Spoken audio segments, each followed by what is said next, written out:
दोस्तों, कैसे हैं आप लोग। आज हम लोग डिस्कस करने वाले हैं Julius Caesar act 1 scene 2 ICSE board class 9। तो देखते हैं। In this act we move to an another street of Rome and there Julius Caesar after getting a great victory over the sons of Pompey, his old enemy, he has come to enjoy his victory, to celebrate his victory with his friends and also with his wife. And on that day there is also the festival of Lupercal, the feast of Lupercal. तो इन चीज़ों को enjoy करने के लिए, celebrate करने के लिए वो वहाँ एक रोमन स्ट्रीट में इकट्ठा हुआ है। काफ़ी भीड़ मची हुई है। लोग जूलियस सीजर का दर्शन पाने के लिए, देखने के लिए वहाँ पे खड़े हैं।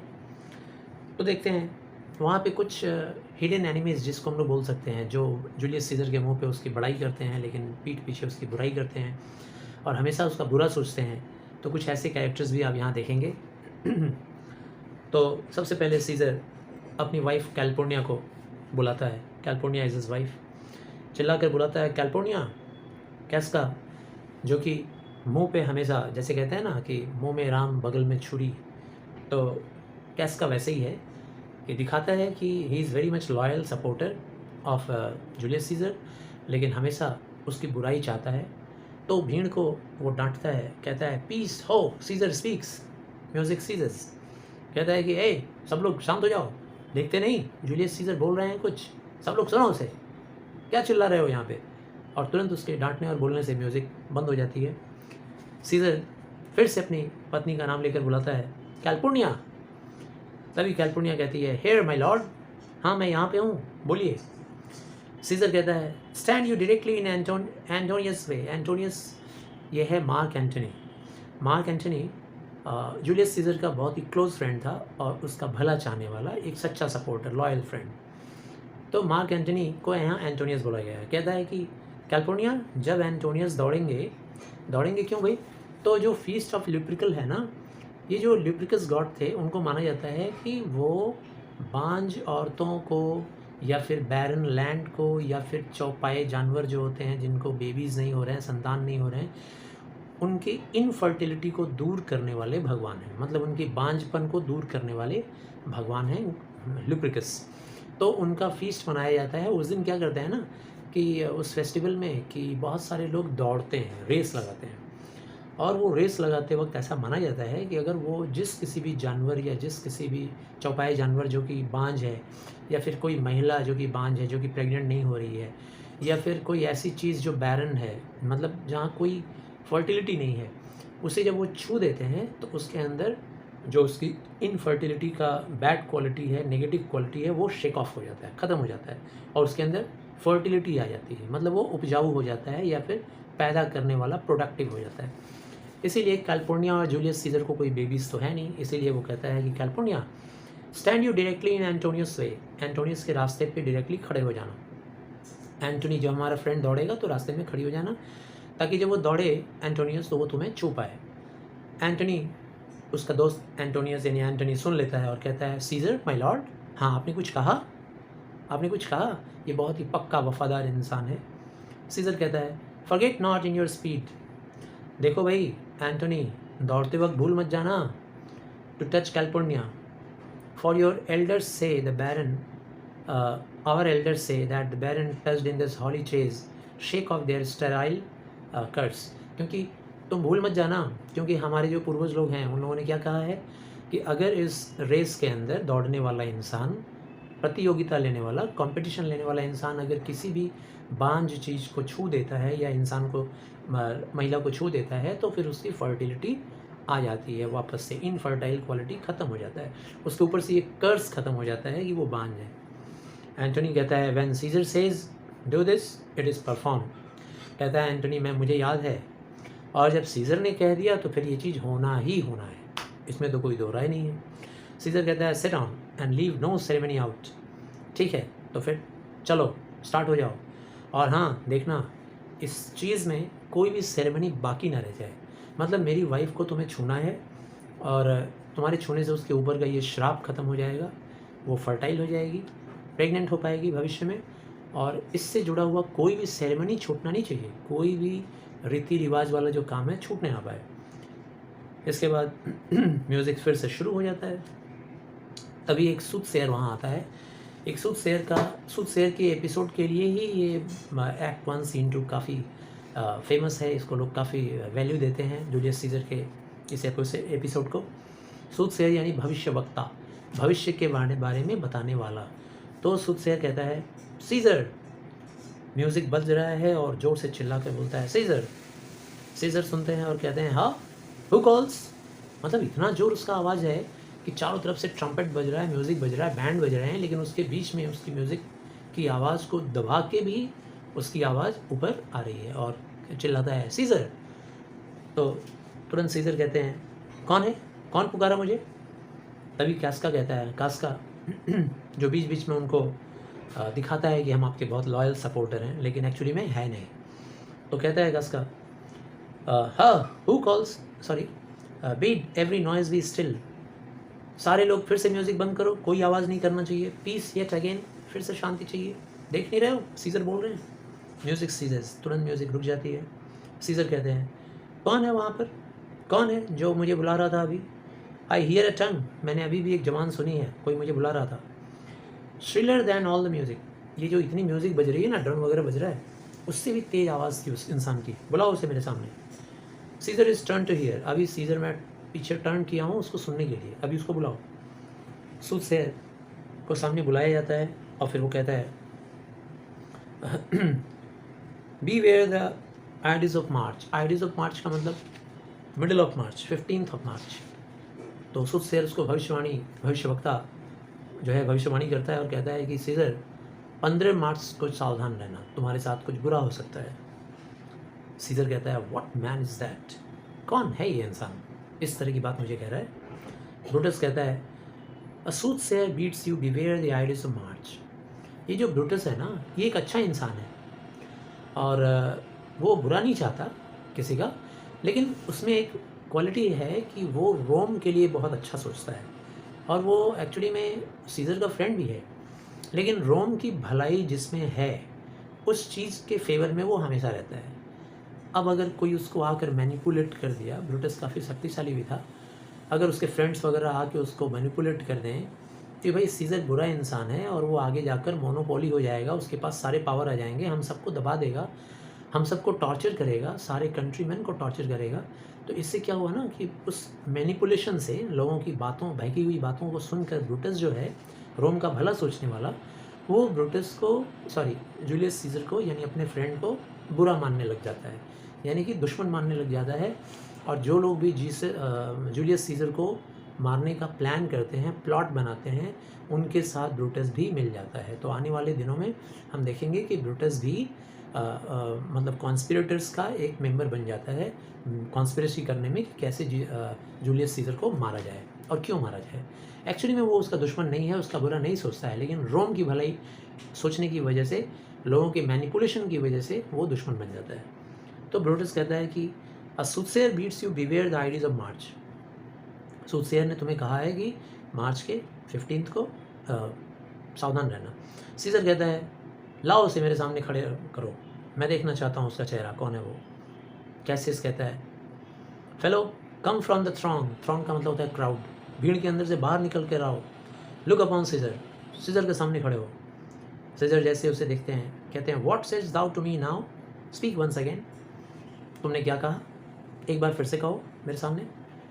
उस इंसान को सामने बुलाकर डांटते हुए सीजर से पूछते हैं। सूदसेयर कहता है beware the ides of March. चूँकि वो सूदसेयर है, भविष्यवक्ता है, उसे किस बात का डर भाई, चाहे राजा हो चाहे महाराजा हो, भविष्यवाणी करना उसका काम है। उसने कह दिया कि मार्च के 15 तारीख को सावधान रहना। सीजर कहता है ही इज़ अ ड्रीमर, बकवास करता है ये, सपने देख रहा है, न जाने सपने में उड़ी उड़ी बातें कर रहा है, छोड़ो इसे, चलो आगे बढ़ो। ट्रम्पेट फिर से बजना शुरू करता है। वो एक जो ट्रम्पेट होता है, राजा महाराजा गुजरते हैं तो ट्रम्पेट बजता है और सारे लोग वहाँ से चले जाते हैं। सारे लोग मतलब जूलियस सीजर भी चले जाते हैं और सारे लोग चले जाते हैं। फिर वहाँ पे ब्रूटस और कैसियस, ये दो इंसान वहाँ पे रह जाते हैं। अब इन दोनों के बीच में कुछ सीक्रेट टॉक्स वगैरह होता है। तो कैसियस क्या कहता है, ये कैसियस भी एक बहुत बड़ा मैनिपुलेटर है और जूलियस सीजर का बुरा सोचने वाला, उनका अच्छा नहीं सोचने वाला। और जूलियस सीजर को मारने के लिए जो कॉन्स्पिरेटर्स का ग्रुप था, उसमें कैसियस का एक इम्पॉर्टेंट रोल है, क्योंकि he is manipulating all the facts in a way कि ब्रूटस भी दुश्मन बन जाए, क्योंकि ब्रूटस एक बहुत ही पावरफुल इंसान है। अगर उसे दुश्मन बना लिया और अपने टीम में शामिल कर लिया तो समझो कि जूलियस सीजर को हम लोग मार लेंगे। इसलिए कैसियस यहाँ मैनिपुलेट करने के लिए ब्रूटस को बोलता है, will you go see the order of the courts? क्या ब्रूटस तुम भी जाओगे? आज जो ल्यूप्रिकल के फेस्टिवल में होने वाला है दौड़, क्या उसको देखने के लिए जाओगे कि कैसे वो प्रोग्रेस कर रहा है वो फेस्टिवल? ब्रूटस कहता है, नॉट आई, नहीं मैं नहीं जाने वाला। कैसियस कहता है, आई प्रे यू डू, अरे मैं चाहता हूँ कि तुम जाओ, तुम चलो, क्यों नहीं चलोगे? ब्रूटस कहता है कि आई एम नॉट गेमसम, मैं गेमसम नहीं हूँ भाई, I do lack some part of that quick spirit that is in Antony. सभी को पता था कि एंटनी आज दौड़ लगाने वाला था उस ल्यूप्रिकल के फेस्टिवल में। तो कहता है ब्रूटस की, नहीं मैं नहीं जा सकता, मैं गेमसमर नहीं हूँ, मैं गेमसम नहीं हूँ, मतलब I am not interested in sports. और हाँ, मेरे अंदर वो क्विक स्पिरिट भी नहीं है, झट से उठ जाना, झट से दौड़ जाना, झट से एक्टिविटी के साथ लगे रहना, जैसे मार्क एंटनी के अंदर है वैसा मेरे अंदर नहीं है। Let me not hinder Cassius your desire, I will leave you. कहता है कि देखो मुझे परेशान मत करो वहाँ जाने के लिए, मुझे डिस्टर्ब मत करो।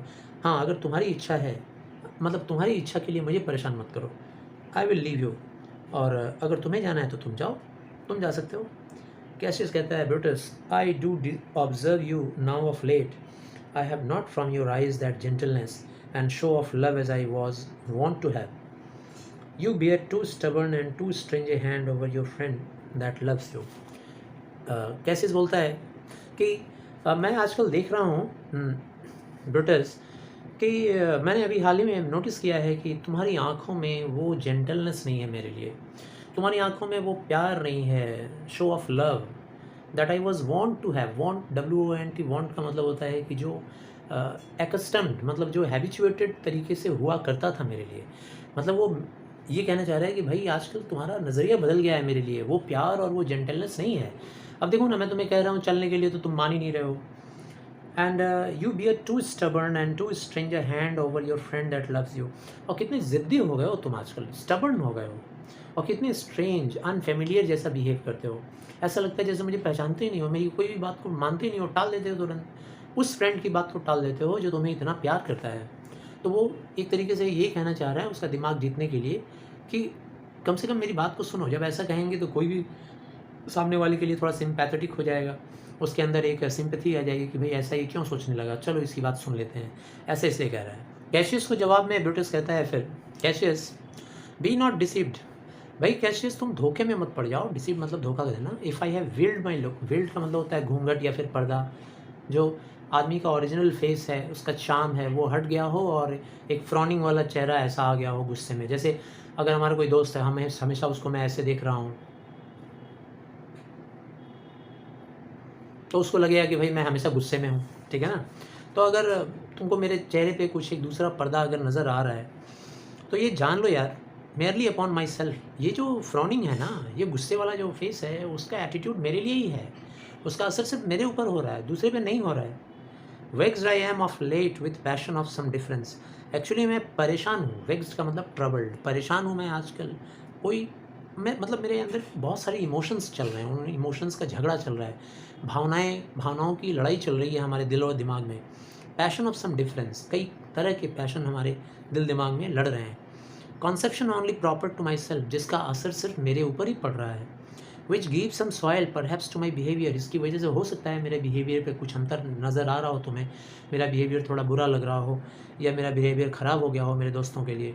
But let not therefore my good friends be grieved, उसकी वजह से मेरे अच्छे दोस्त नाराज़ मत हो जाओ, तुम दुखी मत हो जाओ। एमंग विच नंबर, जो मेरे दोस्त होते हैं ना, जितने भी मेरे दोस्त हैं, कैशियस बी यू वन, उसमें से तुम एक हो, सर्टेनली वन हो, मेरे अच्छे दोस्तों में से एक हो। नॉर कंस्ट्रू एनी फर्दर माई नेगलेक्ट, इसीलिए मेरे नेगलेक्ट को एनी फर्दर और दिमाग में मत बैठाओ, दिलो दिमाग पे मत लो। देन दैट पुअर ब्रूटस, अगर ऐसा करोगे तो बताओ ये बेचारा पुअर ब्रूटस, ब्रूटस खुद को ही बोल रहा है पुअर ब्रूटस, बेचारा ब्रूटस क्या करे। विथ हिमसेल्फ एट वॉर, खुद ही बेचारा लड़ाई लड़ रहा है अंदर दिल दिमाग में। Forgets the shows of love to other man, और अपनी लड़ाई की वजह से भूल जा रहा है वो कि अपने दोस्तों को भी थोड़ा प्यार दिखाना ज़रूरी है, उनके प्रति मुस्कान दिखाना ज़रूरी है। भाई दोस्तों के प्रति अगर हम मुस्कुराएंगे नहीं तो उनको तुरंत लगेगा कि हम तो भाई दुखी हैं, क्या वजह हो गया हम उनको नेगलेक्ट कर रहे हैं। इसके बाद फिर कैशियस का स्टेटमेंट है, ये एक्ट 1 सीन 2 काफ़ी लंबा है, तो वीडियो को 3-4 पार्ट्स में मैं बनाऊंगा। आज मैं ट्राई करता हूँ कि कम से कम 50 या 55 वर्ड्स तक 50 लाइन्स 50 या 55 लाइन्स तक कंप्लीट करवा दूँ। तो देखता हूँ आगे। कैशिस फिर कहता है कि then Brutus I have much mistook your passion. तो ब्रूटस इसीलिए इसी वजह से मैंने मेरे अंदर कहता है कि I have much mistook your passion. तो फिर मुझे गलती हो गई तुम्हारे पैशंस को समझने में। मुझे थोड़ा सा मिसअंडरस्टैंडिंग हो गया कि तुम्हारा ये जो पैशन है वो कैसा है, क्यों तुम मुझसे नाराज़ रहते हो, मुझे तो समझ में नहीं आया पहले। By means whereof this breast of mind had buried. और इसी वजह से मेरे दिल में, ब्रेस्ट ऑफ माइंड मतलब मेरा जो सीना है, मेरा दिल है, उसके अंदर मैंने बरी करके मतलब छिपा के, दफना के रखा हुआ है कुछ बहुत ही ज़रूरी बात जो मुझे तुम्हें बतानी है। थॉट्स ऑफ ग्रेट वैल्यू, ऐसी बात है ना जिसका बहुत वैल्यू है। वर्दी कॉन्जिटेशंस, मतलब ऐसी बात है जिसको तुम्हारे लिए जानना बहुत ज़रूरी है, और ये सबके लिए बहुत ही वर्दी है, बहुत ही कीमती चीज़ है। Tell me good Brutus can you see your face. Brutus बताओ, क्या तुम्हें तुम्हारा चेहरा दिख रहा है? क्या तुम्हें तुम्हारा चेहरा दिख रहा है बोलने का मतलब है कि क्या तुम तैयार हो सच्चाई को जानने के लिए? सच्चाई को तब ना जानेगा आदमी जब बिलीव करेगा दूसरे आदमी को। यानी कि अगर तुम मेरी आंखों में विश्वास करो, मेरी बातों में विश्वास करो, तो मैं तुम्हें तुम्हारा चेहरा दिखा सकता हूँ कि तुम क्या हो, तुम में क्या पावर है, ये मैं दिखा सकता हूँ। तो तुम्हें अपना चेहरा दिख रहा है? इसका बोलने का मतलब ये हुआ कि क्या तुम्हें पता है कि तुम ओरिजिनली कितने पावरफुल हो, तुम कितने योग्य हो, तुम्हारे अंदर शक्ति है, ठीक है ना? तो तुम्हें शायद तुम्हारा चेहरा नहीं दिख रहा है, ऐसा वो पूछता है। तो बाकी का हम लोग नेक्स्ट वीडियो में करेंगे। यहीं तक रखते हैं एक्ट 1 सीन